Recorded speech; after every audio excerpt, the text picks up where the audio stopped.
It's February. You know what that means?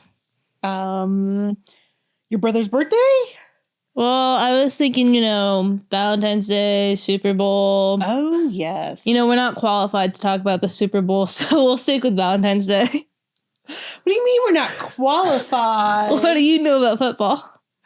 I know quite a bit. I used to be a football statistician. Like I kept the stats. Mm-hmm. I don't know if I know how to do it now, but so really not a lot, but some. And I'm an avid watcher of the commercials. I love the commercials. Anyways, for all the feels. Sticking to Valentine's Day. Yes. Will you be my Valentine? Does this include dinner? Sure. Sure. Okay. So when you think of Valentine's Day, yeah, what are you thinking? Not a whole lot. Not a whole lot. I ain't got nothing going on. We've established my love life. It's non-existent. So therefore, Valentine's Day is just another day. Oh, maybe we'll get people to send some love to you. No, I'm really okay. Like Galentine's Day. No, I'm good. You're good? Really good. I don't need their pity. No pity messages or shout outs. Nope. No setting you up with, friends of a friend. Oh, you might be. It depends. It depends. I'm very picky. We know this. Yes. Anybody who's watched or listened knows this. Yes.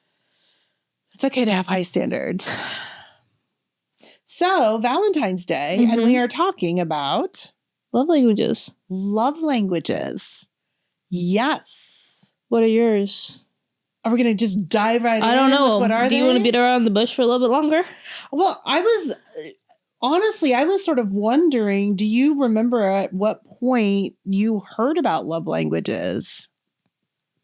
It was it was a class taught by you in my undergrad. And I want to say it was like summer of my freshman year, whatever class that was. That would have either been maybe child development. I think it was. I don't think that was in my trauma class. I'm pretty certain that was not in my trauma class, but we might have talked about love languages. I feel like it was in one of your classes, and it was either second semester or one of my summer classes I took with you. Okay. So it was through education. It wasn't anything we discussed at home. Wait a damn minute. I remember we were on a vacation somewhere. When was this? I think it was on our trip to New York. Our little road trip. Okay. I think we were talking about it for some reason, which was also that summer in between my freshman and sophomore year. Okay. That's how I'm remembering this, I think. I don't know. It was on some trip we took, and you were talking about it, and I was like, whatever. And you were like, no, you need to do it right now. And I was like, okay. And so I sat there and I did it. That sounds like me. You were like, okay. I don't know if you took my phone and typed it in or if you just typed it into your phone and handed it to me. You were like, you're doing this now. Okay. Yes. Yeah. That sounds like me. So, because I probably wanted to know what your love language, and we're on a road trip. So it's not like we didn't, I don't think it was our trip to New York. I don't know. It was one road trip. Mm-hmm. That's all I know. Okay. And I do like people knowing their love languages. I like my clients to know and my students. And I've taken about like 3 or 4 times since then. Oh, has it stayed the same or changed? It stayed the same. It stayed the same. I'm very predictable. You're very predictable. I like what I like. But consistency matters. Yes. So, are we going to share what ours are? Sure. Did you want to go first? It's quality time, and then do we need quality time and what is it? Is it acts of service? I don't know. I don't remember. No, physical touch. It's quality time and then physical touch, and then acts of service, and then words of affirmation, and then gifts. I don't like gifts. So those are the 5. Those are the 5 total. Our listeners. And that's the order in which mine are. Very nice. Mm-hmm. Very nice. Mm-hmm. Does it surprise you that we both have the same 2 primary love languages? Not at all. No. So I always like people to know. Wait, you got to go down the list of yours. Okay. Oh, so it's definitely quality time and physical touch are my 2 highest. And then I think it drops quite a bit. I can't I think it's words of affirmation, then acts of service, and then gifts. I think I got a 0 on that. I think I got like a 1 on gifts. Yeah. And it's not that I don't enjoy gifts or appreciate them. Like I do. I would rather sit down with somebody with like, hey, let's get together and have lunch, or, just sitting down with somebody and being present. I don't enjoy gifts. You don't? Not really. For me? Yeah, but like on a random occasion, not really. I mean, if you want to gift me coffee, I enjoy that. Right. I mean, honestly, let's face it. We know coffee itself is a singular love language for you. Coffee is above all of them. If you give me coffee, I'm good. I'm satisfied. Yes, there is. We've already established, like, if something ever happens to you, you go down or whatever, like coffee was probably involved. Mm-hmm. Yes. So, what? No, I just processed what you said.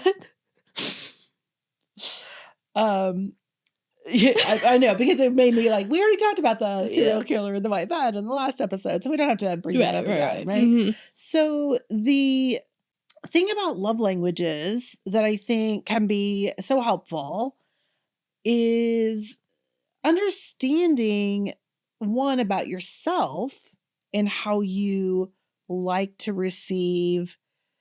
And I'm going to say love because it's called a love language, but this could even be in friendships or how we relate to colleagues and so forth, that I think it's just a way that we prefer to be.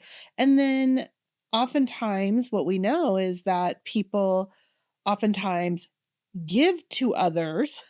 They show their affection or their appreciation or value or love in the way that they prefer to receive it.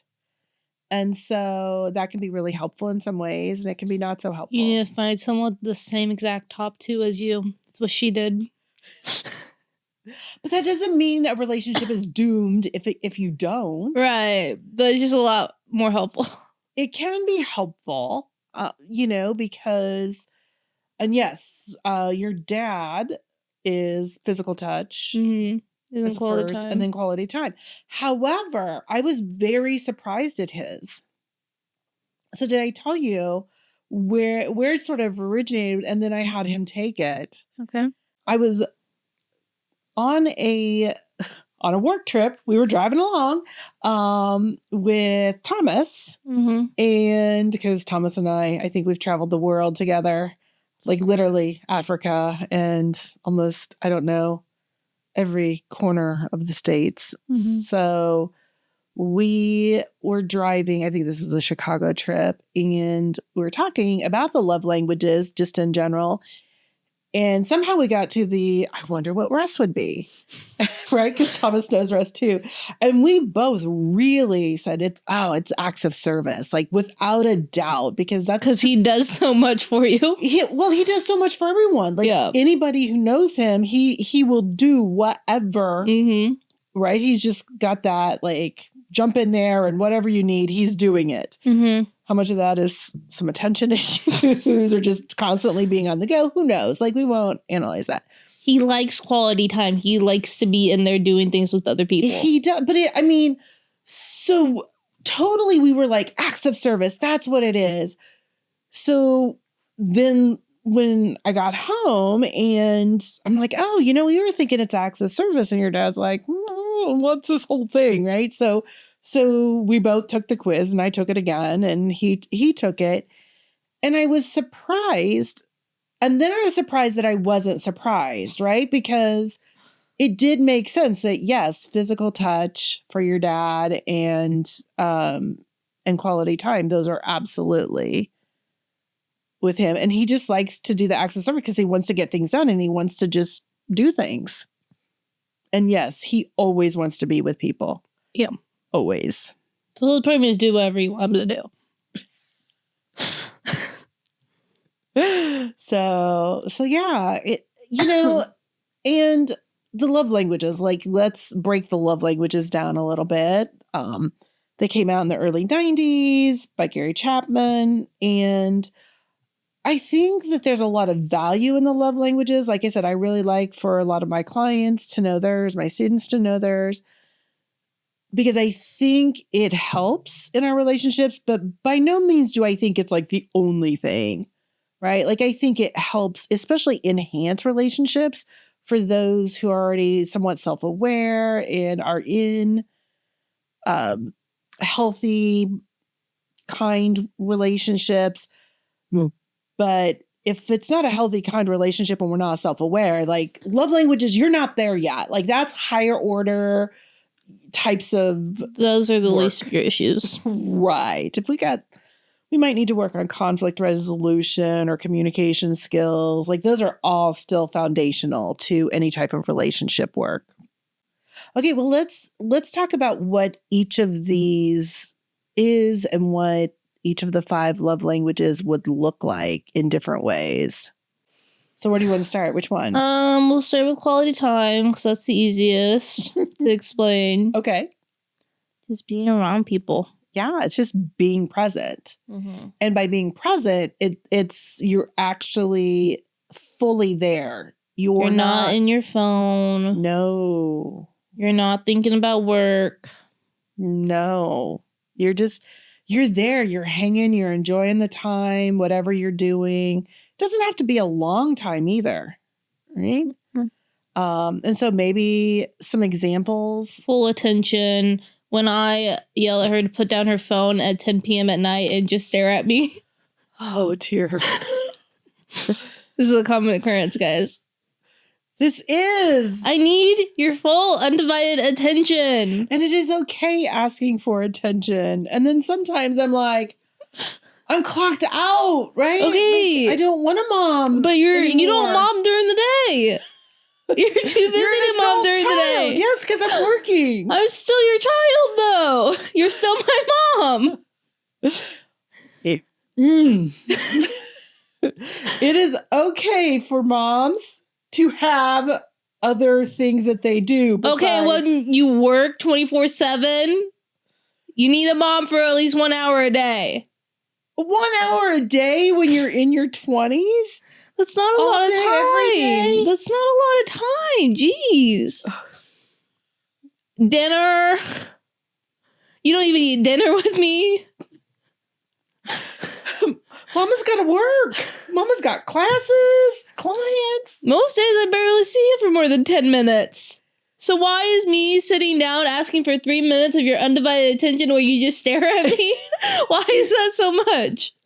It's not. It's not at all. And yet it seems like such an inconvenience for you. Okay, how about I come up to see you at 6 a.m.? That's fine. Come on, give me your time. That's fine. You can get on my bed with me. But I want you to look at me. Give me your full attention right now. Okay. All right. It's recorded. You're giving me the okay. I mean, if you can get through the locked door, but yeah. Oh, I can get through a locked door. Okay. I got ways. Okay. So now that we have, once again, I was going to say that we have established your attention neediness. I would say we actually reaffirmed.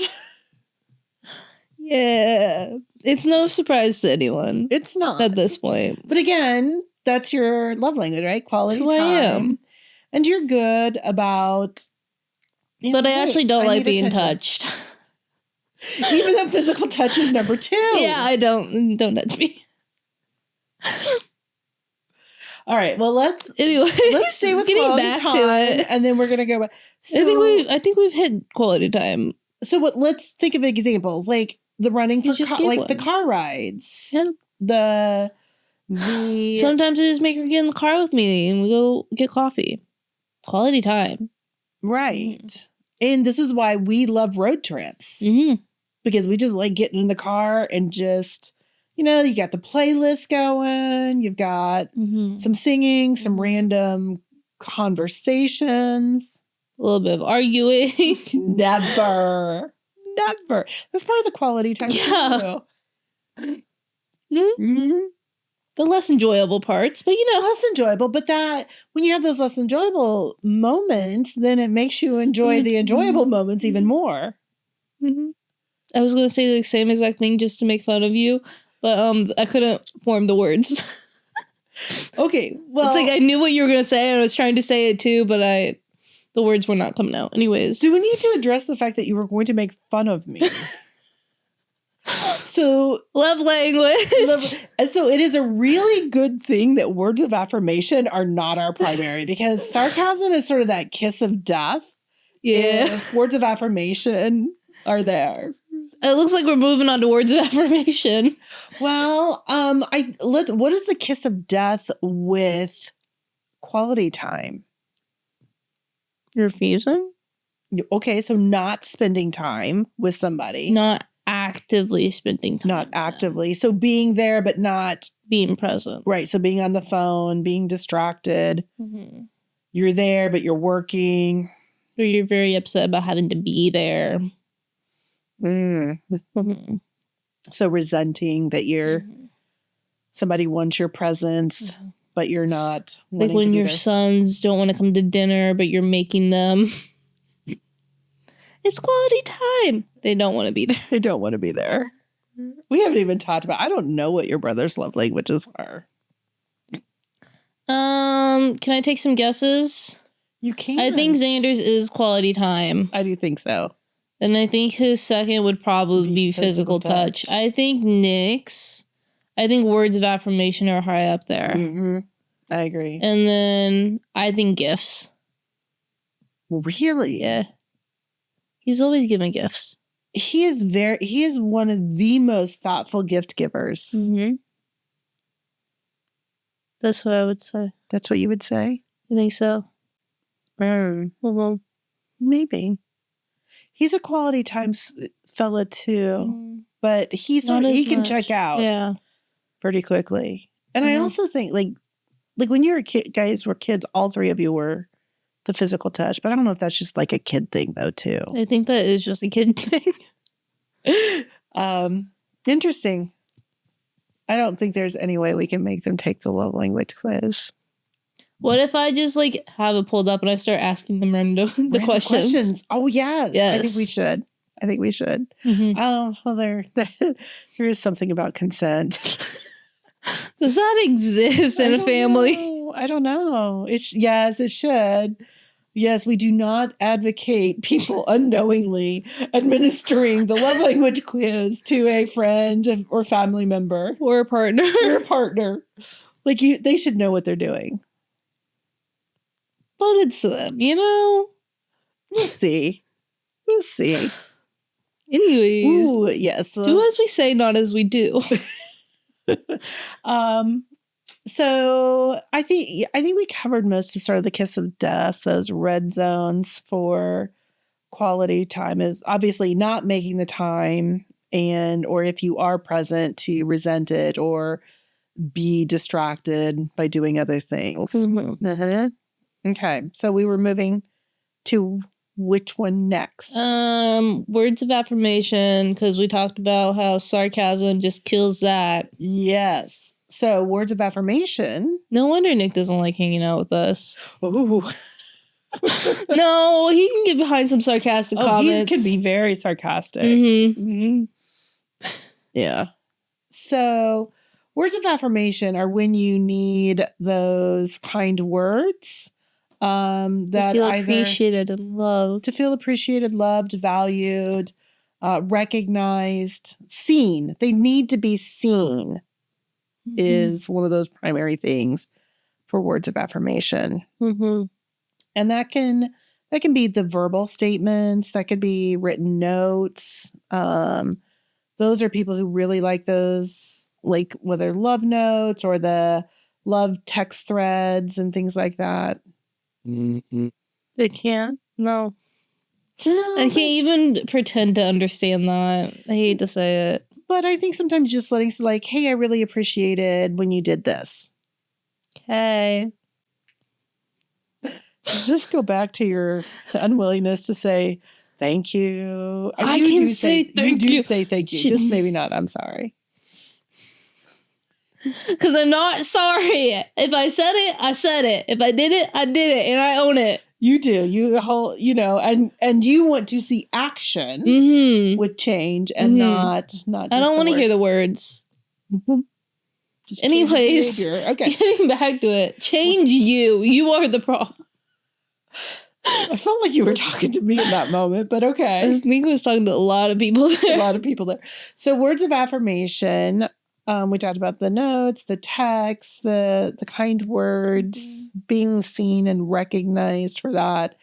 And then the red flags would be, obviously we mentioned sarcasm does not go over oftentimes well.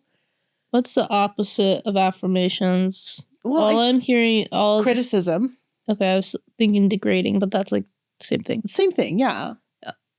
So I think being overly critical or failing to even notice or recognize. So sort of those omissions of any types of recognition for what they did or who an accomplishment or something like that. Physical touch. So physical touch is there usually likes to be some type of a physical connection. And that does not have to be physical intimacy. That can be high fives, handshakes, just sort of leaning up against each other, the pat on the back, the hair ruffle, the denozo biff, that's what we call it. Sort of the slap lovingly upside the back of the head. We call it the denozo biff in our house from the NCIS. Yes. So lots of ways. I mean, that could be holding hands, just cuddling, in more of those intimate relationships. So there's usually some sort of physical touch that's happening between a couple of people. And so I think those are most of the examples with that. So obviously the opposite would be not. Don't touch me. Get away from me. Yeah, get away from me. And we're talking my about personal space bubble. Do not ever enter. Ever. That's what it is, guys. You say this, and yet I'm saying I was letting y'all know what it would look what like. The opposite of it is. Of the opposite. Yes. Like, don't get in my space, don't absolutely touch. Not. Never. Yeah. Listen, I don't like being touched most of the time, okay? I'm not anti-physical touch. Well, no, because it's your second most important. So yeah. It's pretty close to the first one, So it is important. It's just what it looks like can be different for everyone. And we are also talking about consensual, right? So any type of physical touch should be consensual with that. That can be obviously that's paramount with this. So what it looks like and how people like to receive it. And I think the other thing is just because you might have a primary love language or your secondary does not mean that that's the only way that you like to receive love. I mean, just because, gifts may not be your top doesn't mean you don't enjoy gifts or words of affirmation. It just means that's not the way to really connect with you. Next one. Gifts. Gifts. Giving gifts, receiving gifts. You like to receive gifts. So things that say, hey, I saw this and I thought of you. Yes. And it's something tangible, right? So it has to be something tangible. It's more about the thought, as you mentioned, and less about the money that was spent doing it. So Could just be something you saw this at the store, you thought of them and picked it up, types of things. Like when we go shopping for groceries, a lot of times I like to just pick something up that I think the boys will like. Like, oh, these dill pickle chips. Nick will love those. Or, oh, I think, Xander would like this. Right. Little things. Let them know that you thought of them. Dr. Holt, when she travels, and actually Dr. Stiles, both of them are really good about this. They always buy me, they give me a little something from wherever they come back. From their travel trips. Like, that's so thoughtful.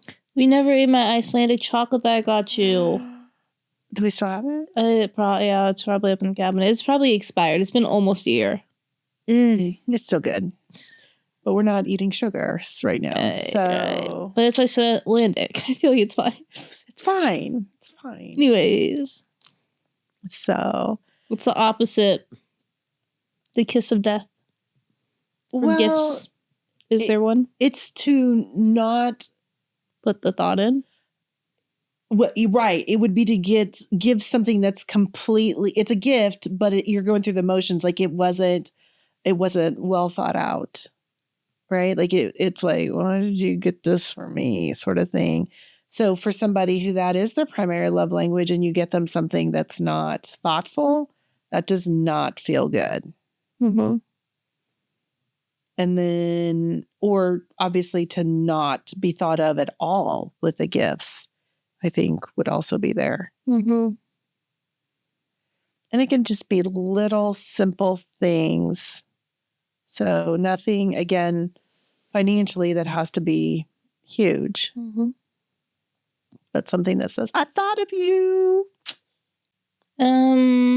Acts of service. Yes. And so the acts of service is about doing something to lighten somebody else's load.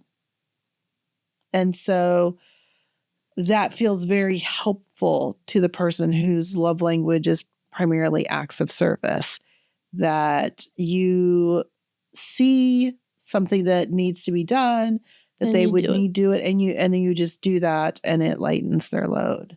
Mm-hmm. And so, and that can be anything from, we oftentimes think of like household chores because that can feel, pretty safe. So like maybe, your roommate is super busy. They've got like a big test or something. And so you're the one that does the dishes, just to help lighten their load and stuff. I think of that sometimes. And again, whether it's a love language, it's sometimes some things are just partnerships. So like your dad and I, we are always trying to like, when he worked for FedEx, doing the, I always knew December, I tried not to travel. I tried to make certain that was a real, that I was taking more of the load, so even if it's not a love language or your primary, I still think it comes through at different times with your partnership and how you're opting to balance different things. But for somebody whose primary love language is acts of service, you're going to want to make certain that they're seeing you do some things that helps them out. And, this goes back to this idea that if that is your primary love language, how I like to receive it is oftentimes how I am giving it. Mm-hmm. That doesn't work out well for everybody. It doesn't. Mm-hmm. Right? Because if I am a physical touch and I'm a hugger, people don't want to be hugged. She likes to do 20-second heart hugs. Yeah. No, it's where she hugs you and really embraces it for 20 seconds. Okay, and I only do this with you and your dad. Yeah. So the 20-second you've tried it with the boys and they just walk away. They walk away. They will drag her with them. You should only do this. Obviously, consent is important. Okay, because sometimes you just need it. And a mom is telling you. If I'm crying, I don't want the 20-second heart hug. I want to be left alone. But sometimes you need it. No. So yes, please do not do 20 seconds. Well, please do not hug anyone who does not give you consent. But certainly this is something, because it is a full frontal hug. The heart hug, and there's studies with this, that if you do the full frontal hug, and it's about 20 seconds, like do this and you'll know. It's like the minute it kicks in, it's like the oxytocin, just sort of like, it's this just big sigh, and you feel so relaxed afterwards. You feel connected and grounded, and it's like, she feels connected and grounded. oh, it helps you too. I feel stressed. It helps you I'm too. over there like, get away from me. You can protest all you want, but you and know I it will. works. No, it does not. Okay. I think we've covered all the things. All the things. The acts of service. Mm-hmm. Yes. Oh, so what would be the red flags with acts of service? Not doing anything for anyone ever. Right. Nothing. You're on your own. Totally selfish. Right. I think it is. You would be seeing that things need done, but not following through and doing those things. So really not taking the initiative with just seeing that things need to be done. Mm-hmm. Not recognizing that the person that you're friends with or in a partnership with, that they're feeling overwhelmed and have quite a bit going on, and that just a quick helping them out would mean the world of difference to them. So how would people know what their love language is? Well, whichever one of those probably spoke to you the most, probably high up there for you. You could also take the quiz. Yes. And maybe we can even link the quiz. It is free. It is free. I think I can do that. Okay. Well, I know I can do that. It's a matter of, will I do that? And will you remember when you share it? So we'll try to remember to do that. It'll be there. And you can Google it. It's like free love language quiz. Isn't it? It's like the big 5? Or is that something? No. That's a personality test. That's a personality. I mean, you can take that one too. Right.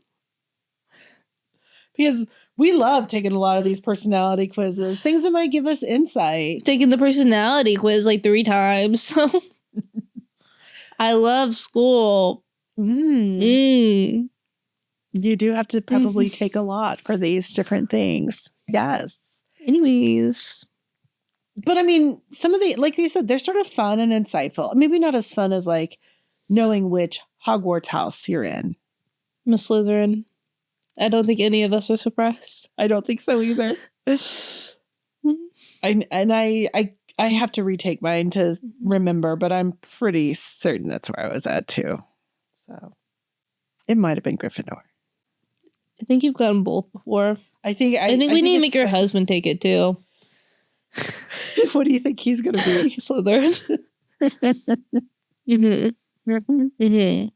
That's crazy because I don't think either of your sons are Slytherins. Really? What do you think they are? I think Nick's a Ravenclaw. And I think Xander's is a Hufflepuff. Okay. I don't quite remember what a Hufflepuff is, but I feel like he fits the vibes. He fits the vibes. But I don't remember. I feel like accounting is very much Hufflepuff, therefore it fits the vibes. You're making a stack of things that you're going to try to get your brothers to do, aren't you? Yeah. Anyways. That is a fun one. Mm-hmm. I'm trying to think of some others that, you know, I mean, there's always then you've got the more psychological ones like the Myers-Briggs and different things. That's a personality. That's a personality. Mm-hmm. And then we could just start with horoscopes too. Like we could go the whole bamboo. What's your zodiac sign and what does that mean? What is your rising sun? Right. I know all of these things about me, but I don't know them about you. Let's start talking. Are you saying this about just in general? In general, I know. Conversation starters. I know my rising sun. There you go. Did you know that you and your husband are actually the most compatible for each other's zodiac signs? No. Gemini and Sagittarius are very compatible. Really? Yes. Okay. Yes. Well, according to numerology, we are very compatible too. It seems like you guys are very compatible. Even though sometimes you look at the two of us and go, how? I mean, you're going on 30 years. I think by now you would know.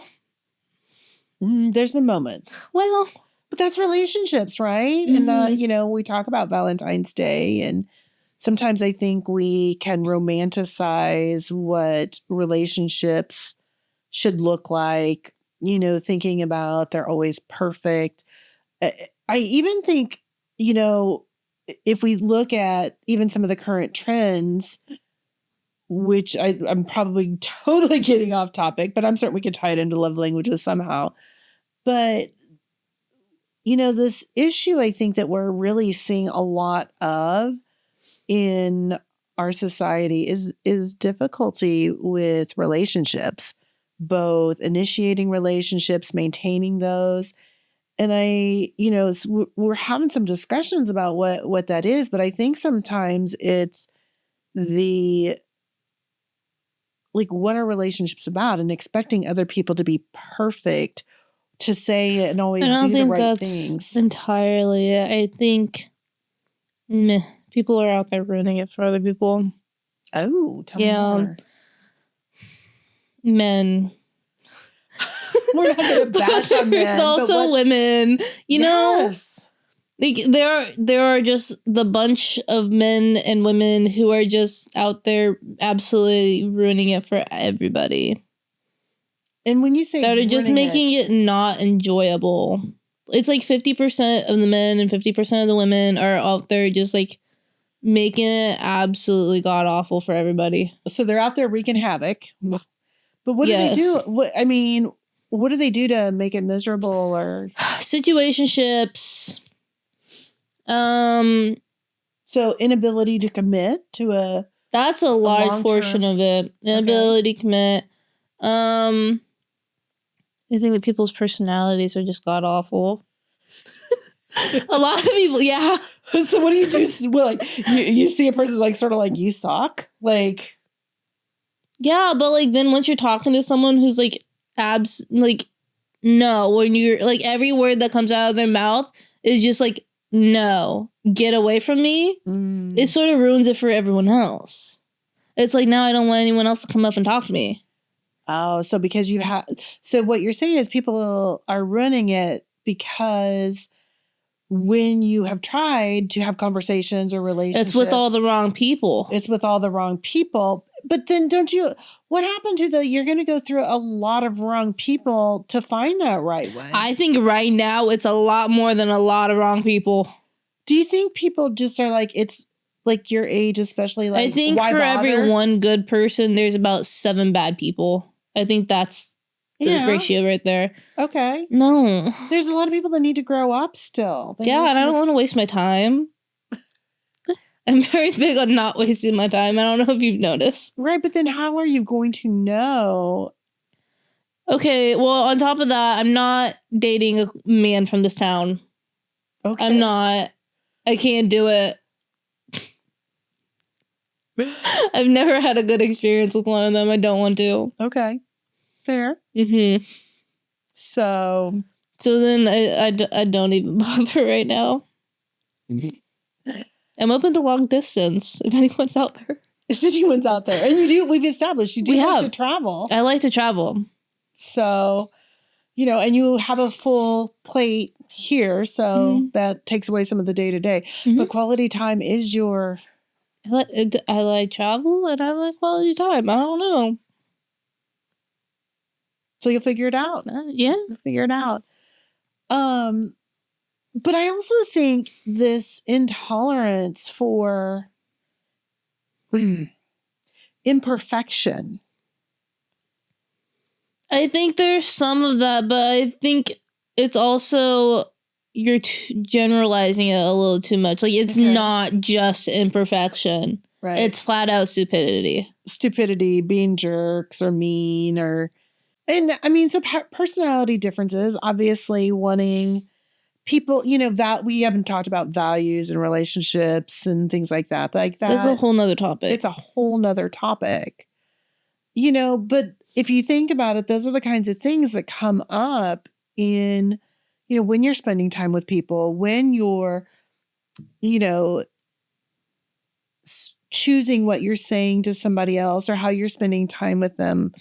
And I think that this is why the love languages quiz itself, to me, seems to be a higher level of skill set and insights into a relationship that already has a lot of solid foundation to it. Because if the basic kindness and consideration and respect, if those aren't there, then you don't have a solid foundation to build on. There's no amount of consensual physical touch that's going to undo mean words. I think we've established that touch has to be consensual. Can we stop saying that word? Okay. It's starting to... So anytime we talk about that, we're just going to say that. It's like starting to like, you know? Right. So we've talked, we delved a little bit into some values and some other things in the context of love language and some other fun quizzes that people can take to learn about insights. What else would be helpful, especially as we think about Valentine's Day, relationships, love languages? No matter what her love language is, she wants roses. She wants flowers. Buy her flowers before she has to buy her own flowers. That's all I got. Really? Yes. You would say that for all? For most of them. For most people? Yes, for most people. Buy her flowers. Buy her flowers. And it has to be a dozen? No. I didn't say that. It didn't say a dozen. I didn't. I said roses, but then I was like, no, just flowers. Just flowers. Roses are absurdly expensive for no reason. Thank you. That is my little TED Talk. That's my little hot take there. Right. Because I mean, don't get me wrong. I can appreciate a dozen roses. But then sometimes I'm like if your dad bought me a dozen roses, like, okay, how much did this cost? And what could we have done with that? Like, and I know, isn't that awful? That's not what you should be thinking, Angel. Well, sometimes. Tell me I'm not the only one. When I get, no. I'm not going to question the cost of my roses. Nobody buys me roses. Nobody buys me flowers either. I buy you flowers all the time. I know, and I love it. And see, I think I'm just as happy with those, the flowers from the bouquet from Sam's or, whatever store as I would be a dozen roses for the most part. Now, I'm going to say that, but then I'm like, okay, we're having our 30th anniversary this year. For your 25th, he bought you 25 roses. I don't know if you remember that. I sort of feel like I do. And then I'm having this moment of like... Let me tell you, that was not cheap. Anyway. Right. And I think I didn't care. Like on the big ones, yeah. Like I feel like we should do something for our 30th. If you're doing an all-inclusive, let me know. Okay. Yeah, I'll let you know so that you can watch the dogs. No. I can find people to watch the dogs. Yeah, that would be an anniversary trip. I don't care. Bring your kids. No. We were the best thing that came out of your marriage. What do you mean? I'm not going to disagree with that. And yet... You worked so hard to have us, but like now you don't want us around? You don't get 18 years and then just to throw us aside. That's not what I'm saying at all. But I also think, right? So this will delve into a little bit about my beliefs about marriage, which is that the couple need... You guys can have your quality relationship time. And their time together. Go for it. I just might be at the same resort. I don't need you. I don't need you. Okay. But I need a vacation. Yes, we know this. We always know that you always need a vacation. I don't think 52 weeks a year of vacation for you would ever be enough. You'd always be down for more. What I need is some sort of like travel company to sponsor me so that I can just go on trips. Yes, and when I've suggested like being a travel agent, I don't want to do that. Didn't want to resonate with you. No. You don't want to arrange other people's travel. No. Why would I want to do that? I don't know. Back to love languages. I don't even know where we were. We were talking about your two primary love languages besides quality time and physical touch. The real ones are travel and coffee. Yeah. Always travel and coffee. Yeah. We know you well. And both of those go with the quality time. Mm-hmm. So I thought these were a couple of good questions. Mm-hmm. Victoria. Angel. When I'm having, you fill in the blanks here. Okay.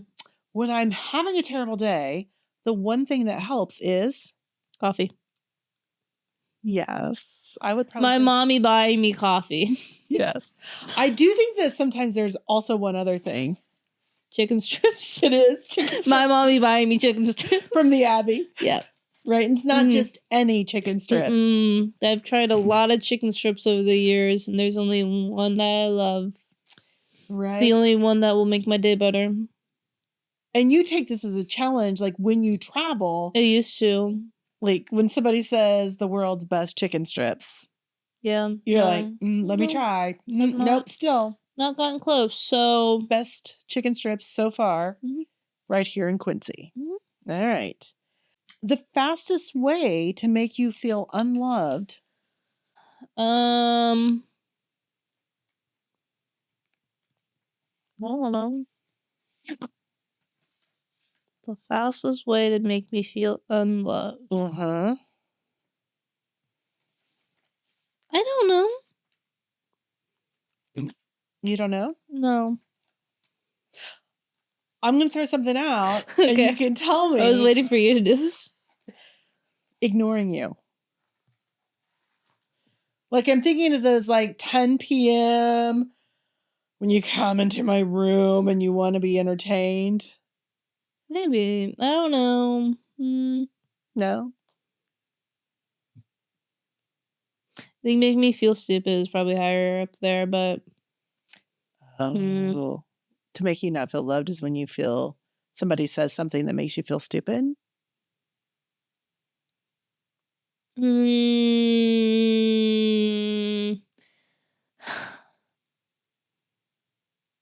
No, actually, let me redact that. It's more like when you say, okay, well, I'm not fucking stupid. What? Yes. When I say it? When you say it, it's like, okay, damn, didn't say you were. That makes you feel not loved. Yeah. It's like, I'm the problem, thanks. So is that's what makes you feel unloved? Is when you feel like you're the problem? No. It's like, you not being stupid means that I'm stupid. So me feeling stupid in that moment by something that you said to me and throwing some kind of comment back at you, making you feel stupid.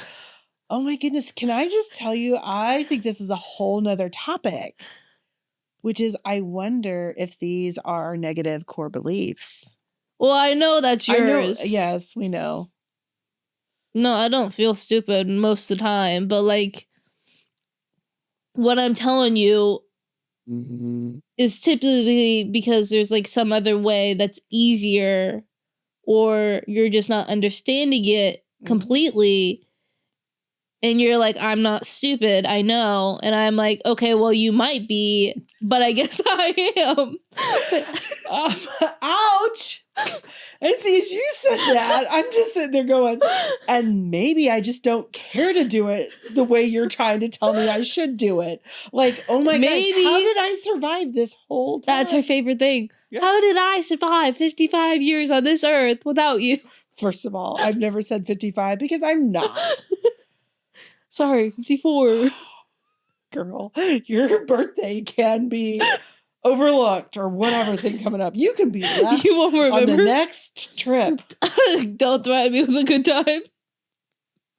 I didn't mean left in the place that you want to go. I meant left at home, Missy. I have the means to cancel those trips.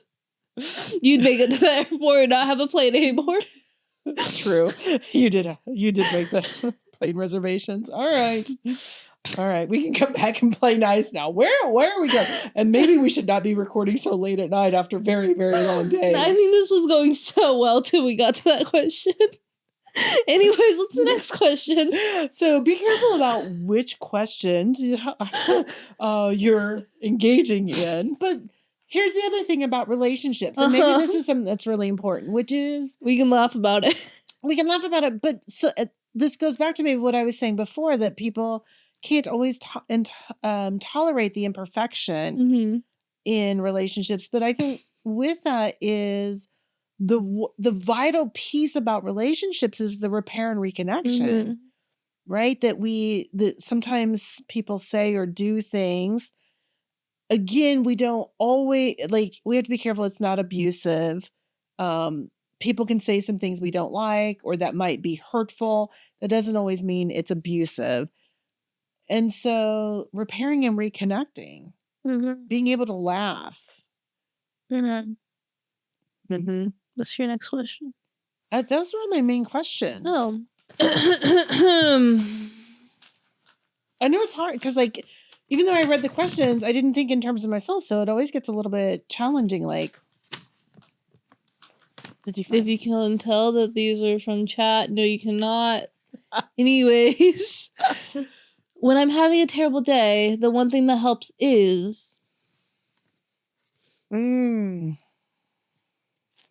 I know what you would answer. I'm going to let you answer first. Do you? Yeah. I am going to say, I'm having a terrible day. It's your dad just putting his hands on me somewhere. His hands are so warm. And so I was going to say a back rub from your husband. It is. Yeah. It's like the neck. I would probably say the neck rub, the back. But yes, his hands are so warm. It's like the best feeling ever. The fastest way to make me feel unloved is... I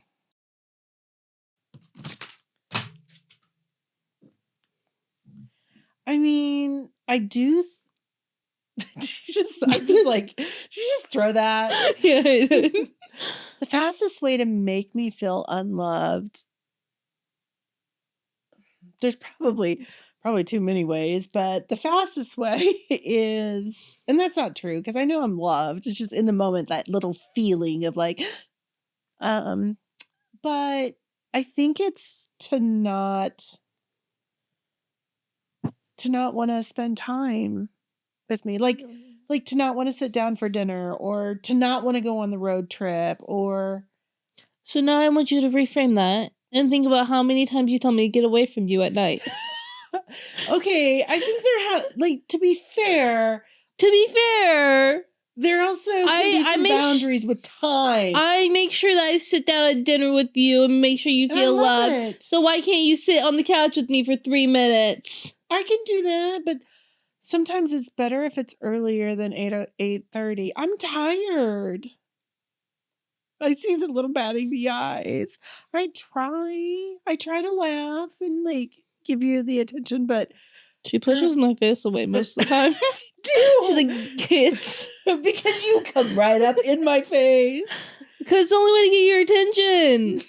Anyways, I think we're done here. What are your takeaways? My takeaways.